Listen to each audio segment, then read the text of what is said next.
네, 안녕하세요. 안녕하세요.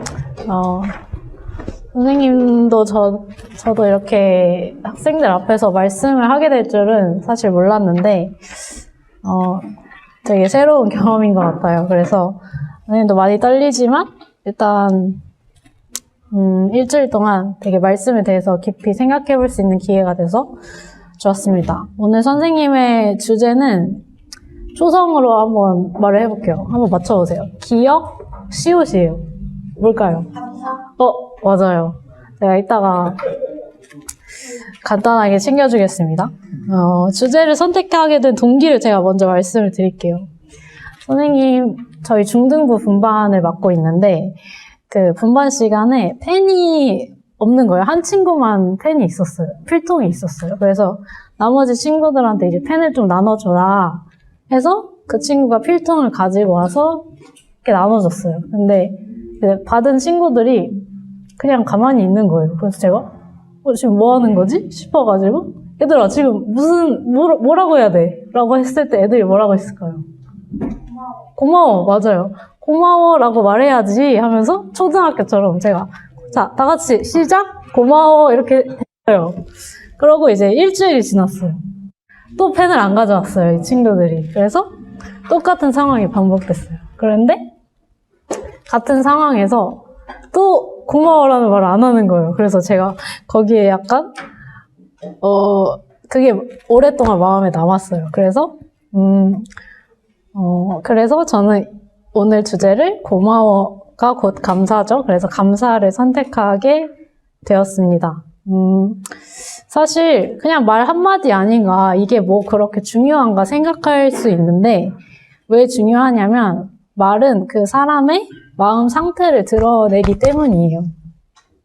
영적인 상태를 말은 보여준다고 할 수 있어요. 왜냐면 예를 들어서 여러분이 제가 하나님을 믿는지 아닌지 잘 모르겠어요. 헷갈려요. 이렇게 말하는 고민을 제가 많이 들었어요. 근데 여러분이 하루 동안 무슨 말을 하는지 한번 돌아보세요. 그러면 내가 뭘 믿고 있는지 사실 알 수 있어요. 정직하게 자기가 일주일 동안만이라도 관찰을 해본다면 그 마음의 상태를 저는 알 수 있다고 생각해요. 이건 선생님의 뇌피셜이 아니라 저의 생각이 아니라 예수님의 말씀에 근거한 말씀이에요. 예를 들어 제가 누가복음 6장 45절을 제가 읽어드릴게요. 선한 사람은 마음에 쌓은 선에서 선을 내고 악한 자는 그 쌓은 악에서 악을 내나니 이는 마음에 가득한 것을 입으로 말함이니라. 그리고 마태복음 12장 33, 34절을 보면 예수님이 그 열매로 나무를 안다라고 말씀을 하시면서 독사의 자식들아 너희는 악하니 어떻게 선한 말을 할 수 있느냐. 이는 마음에 가득한 것을 입으로 말함이라. 그리고 15장 18절에 보면 입에서 나오는 것들은 마음에서 나오나니 이것이야말로 사람을 더럽게 하느니라 라고 말을 하고 있어요. 말 한마디가 뭐가 그렇게 중요한가 싶지만 그 말은 곧 그 사람의 상태를 보여줍니다. 그래서 여러분이 누군가를 사실 처음 봤을 때도 말로 사람을 판단하게 돼요. 외모도 보지만 이 사람이 어떤 말을 자주 하는지, 어떤 표현을 쓰는지를 보면 그 사람이 어떤 사람인지를 사실 드러내고 있는 거예요. 그래서 선생님이 오늘 하고자 하는 본론으로 넘어가서 첫 번째 본론을 말해보자면 1번, 하나님을 믿지 않는 사람은 감사하지 않습니다. 제가 이것도 저의 뇌피셜이 아니라 로마서 1장 21절을 보면은 그냥 여러분이 같이 한번 찾아서 읽어볼까요? 로마서 1장 21절.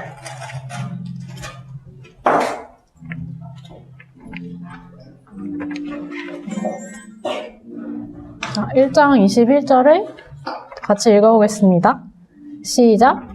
하나님을 알되 하나님을 영화롭게도 아니하며 감사하지도 아니하고 오히려 그 생각이 허망하여지며 미련한 마음이 어두워졌나니. 네, 여기서 두 번째 하나님을 알되 하나님을 영화롭게도 아니하며 그 다음에 감사하지도 아니하고 라는 말이 있어요. 그리고 디모데후서 3장으로 한번 가볼게요. 디모데후서 3장을 펴보면 자, 1절에 이렇게 나와 있어요. 너는 이것을 알라. 말세에 고통하는 때가 이르러 라고 하면서 말세의 모습들을 보여주고 있는데 자, 2절에 보면은 자, 2절도 같이 읽어볼까요? 시작! 사람들이 자기를 사랑하며 돈을 사랑하며 자랑하며 교만하며 비방하며 부모를 교역하며 감사하지 아니하며 거룩하지 아니하며 맞아요. 여기서도 감사하지 않는다라는 말이 나오는 거를 볼 수 있어요. 그래서 하나님을 믿지 않는 사람은 감사하지 않습니다. 이게 나타나는 표현이에요. 그러면 계속 감사에 대해서 말을 하고 있는데 감사하다가 어떤 뜻일까요? 이게 선생님 국어 교육과를 나와서 이런 사전적 정의를 찾아보는 거를 굉장히 좋아합니다. 그래서 제가 보니까 감사하다는 건 일반적으로 감사하다를 고마워하다보다 좀 뭔가 높은 표현인 것 같이 생각을 하잖아요. 근데 감사하다는 그냥 고마운 마음이 있다. 고맙게 여기다. 그러니까 고맙다랑 똑같은 그 동등한 의미예요. 그러면 고맙다의 의미를 또 찾아봐야겠죠? 그럼 고맙다는 뭘까? 그럼 고맙다는 남이 베풀어준 호의나 도움 따위에 대해서 마음이 흐뭇하고 즐겁다라는 뜻이에요. 그러니까 고맙다는 형용사예요. 형용사는 상태에 관한 거죠.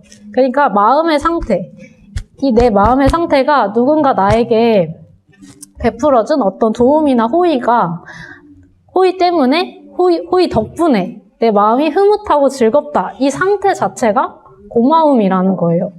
그러니까 감사하다, 고맙다 이거는 그냥 그 마음의 상태를 말하는 거고 다른 말로 표현하면 당신 덕분에 제가 흐뭇하고 즐겁습니다 라는 표현인 거예요. 고맙다라는 표현은.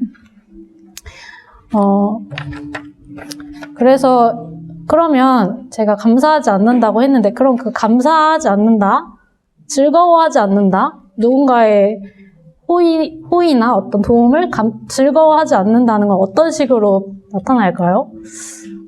여러 가지 모습으로 표현이 되겠죠. 불평하는 것도 있을 수 있고, 원망하는 마음도 있을 수 있고, 짜증이나 혹은 불신, 믿지 못하는 마음도 있을 수 있는데, 선생님이 봤던 감사하지 않는 모습은 지난주쯤에 민수기에 우리 연대기 성경을 읽어보면서 민수기 11장에 보면은 4절, 민수기 11장 4절에서 6절을 보면 이런 상황이 펼쳐져 있어요. 그들 중에 섞여 사는 선생님 좀 쉬운 버전으로 새 번역으로 읽어보겠습니다. 이스라엘 자손 가운데 섞여 살던 무리들이 먹을 것 때문에 탐욕을 품으니 이스라엘 자손들도 또다시 울며 불평하였다. 누가 우리에게 고기를 먹여줄까? 이집트에서 생선을 공짜로 먹던 것이 기억에 생생한데 그 밖에도 오이와 수박과 부추와 파와 마늘이 눈에 선한데 이제 우리 눈에 보이는 것이라고는 이 만나밖에 없으니 입맛마저 떨어졌다 라고 하는 이 불평의 표현을 제가 보게 되었어요. 이 상황이 어떤 상황인지 여러분 혹시 짐작이 가시나요? 만나가 뭔지 아세요? 만나가 뭐죠? 만나 우리 지금 우리 눈으로 본 적 있어요? 만나 어떻게 성경에서 뭐라고 나와 있죠? 만나는 그 시대 때만 주어졌던 특별한 음식이에요. 하나님이 그들이 어떤 수고를 해서 얻은 뭔가 농작을 해서 뭐 벼를 얻는다거나 밀을 얻는다거나 이런 게 아니라 하나님이 아침이 되면 만나를 주셨으니까 그냥 그걸 걷어오면 됐고 그리고 일주일에 한 번 안식일에는 그 일을 하지 말라고 하셨기 때문에 6일째에는 그거를 2배로 주셨어요. 2배로 거둘 수 있게 해주셨어요. 그런 우리는 지금 볼 수 없는 이런 만나에 대해서 아까 제가 읽은 4절에서 6절에 보면 이집트에서 먹었던 것들에 대해서 막 나열을 하면서 뭐 수박, 부추, 오이, 파, 마늘 막 이런 얘기를 하면서 근데 지금 우리 눈에 보이는 거는 이 만나밖에 없다 라고 하는 말로 불평을 하고 있어요. 이들은 왜 즐거움을 잃어버렸을까요? 왜 그때 처음에 만나가 눈앞에 펼쳐졌을 때는 엄청 신기하고 즐거웠지 않았을까요? 맛도 신기했고, 이제, 우리가 이제 이걸로 살아가면 되는구나 하는 그런 마음이 있었겠죠? 근데, 이들이 지금 광야 생활을 한 지 1년이 조금 지났을 때예요. 그런데, 그때 자신들이 노예로 고생했던 그 시절을 잊어버리고, 그때 하나님 저희 좀 구원해주세요 하고 울부짖었던 그때는 잊어버리고, 애굽에서 그들을 능력으로 구원해 주셨던 하나님에 대해서 함부로 말하면서 그때가 오히려 좋았습니다. 왜 저를 이렇게 힘들게 하시나요? 하면서 불평을 쏟아냈습니다.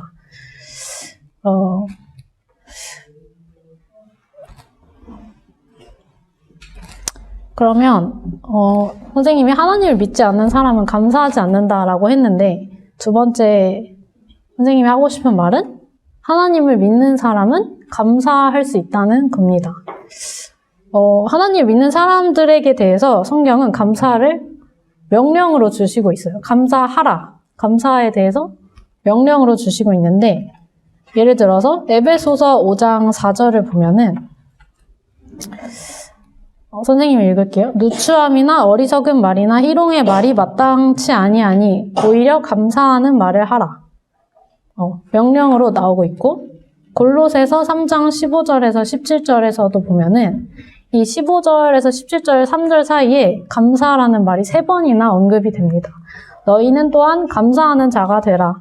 16절에는 감사하는 마음으로 하나님을 찬양하고 17절에는 그를 힘입어 하나님 아버지께 감사하라.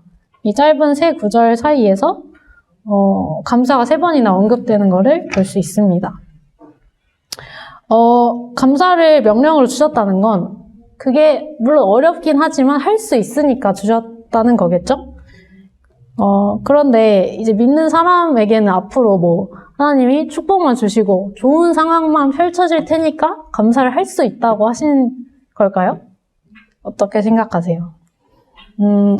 오히려 그렇지 않습니다. 여러분이 유명해서 잘 알고 있는 항상 기뻐하라. 그 다음에 무슨 말이 나오죠? 쉬지 말고 기도하라. 그 다음에 범사에 감사하라. 이것이 하나님의 뜻이라고, 너희를 향하신 하나님의 뜻이라고 하는 그 구절의 사실 배경을 보면은 이들에게 박해가 있을 예정이었어요. 그 상황에서 이들에게 말을 하시는 거예요. 아까 고마운 거는 즐거운 마음의 상태라고 했죠. 어떻게 이 있을 박해를 앞으로 내가 하나님을 믿는 것 때문에 좋지 않은 상황이 펼쳐지는데 이걸 어떻게 즐겁게 받아들일 수 있는가, 어떻게 항상 기뻐할 수 있는가 하는 의문이 여러분 들면 이제 좀 성경을 진심으로 읽게 되는 거겠죠. 그리고 마태복음 5장 11, 12절에서도 예수님이 하신 말씀입니다. 이거는 나로 말미암아 너희를 욕하고 박해하고 거짓으로 너희를 거슬러 모든 악한 말을 할 때에는 너희에게 복이 있나니 기뻐하고 즐거워하라. 하늘에서 너희 상이 큼이라. 너희 전에 있던 선지자들도 이같이 박해하였느니라. 이런 식으로 오히려 이게 나오는지 모르겠는데 나오나요? 감사하고 기뻐하라고 하는 그 명령을 주셨을 때 예수님도 그렇고 바울도 그렇고 그 상황은 오히려 좋지 않은 상황, 뭔가 자연스럽게 즐겁고 좋지 않은 상황에 대해서 오히려 감사하라는 명령을 주신 것을 알 수 있습니다. 그럼 그게 어떻게 가능할까요? How to? 이게 어떻게 가능한 일인가? 제가 그것에 대해서 생각해 봤을 때 믿는 사람은 관점이 바뀌기 때문에 가능하다라는 결론을 내렸습니다. 관점은 point of view, 그러니까 이제 보는 지점이 달라진다는 얘기죠. 제가 지금 여러분을 이렇게 보고 있는 것과 여러분의 시선으로 저를 바라보는 이런 관점들이 다 다르죠. 이것이 point of view, 관점인데 예를 들어 만나에 대해서 아까 그들이 예를 들어 이런 거죠. 여러분들이 우리 그때 노예 생활하면서 마라탕 좀 얻어 먹을 때가 좋았는데 하면서 마라탕을 언급했어요. 근데 정말 그 하나님에 대해서 그 감사함을 잊지 않고 우리가 노예로 살던 우리를 이끌어내셔서 우리를 자유롭게 해주신 그것을 기억했던 사람들은 그 만나를 어떻게 봤을까요? 매일 베풀어지는 기적이구나. 내 눈앞에 보이는 이 만나는 내가 수고하지 않아도 하나님이 베풀어 주시는 은혜의 양식이구나. 이런 관점으로 그 만나를 바라볼 수 있었을 겁니다. 그러니까 이 관점은 이 믿음은 관점을 변화시키는데 자신을 보는 관점과 하나님을 보는 관점을 올바르게 변화시킵니다.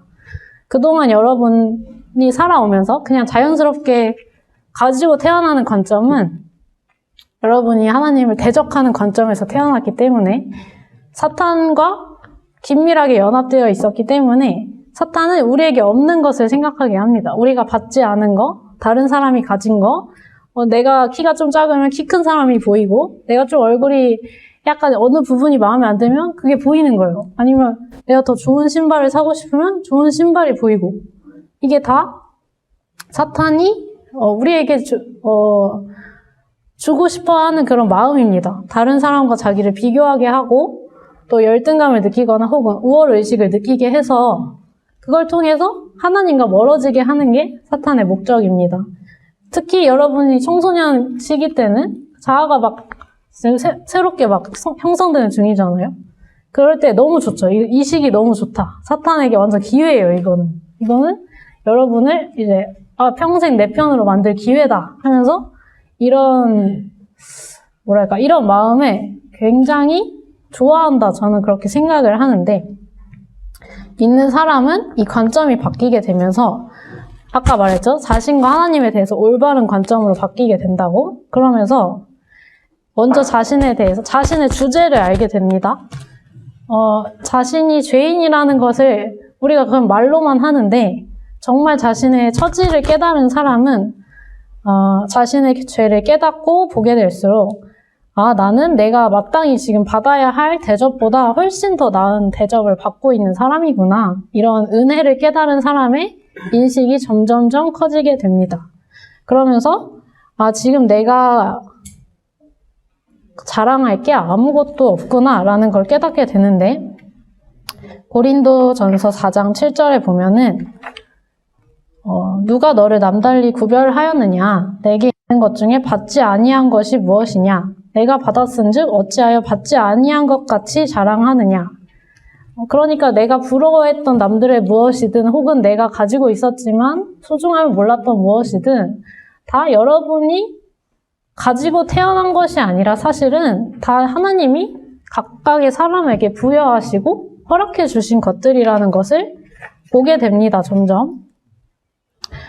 예를 들어서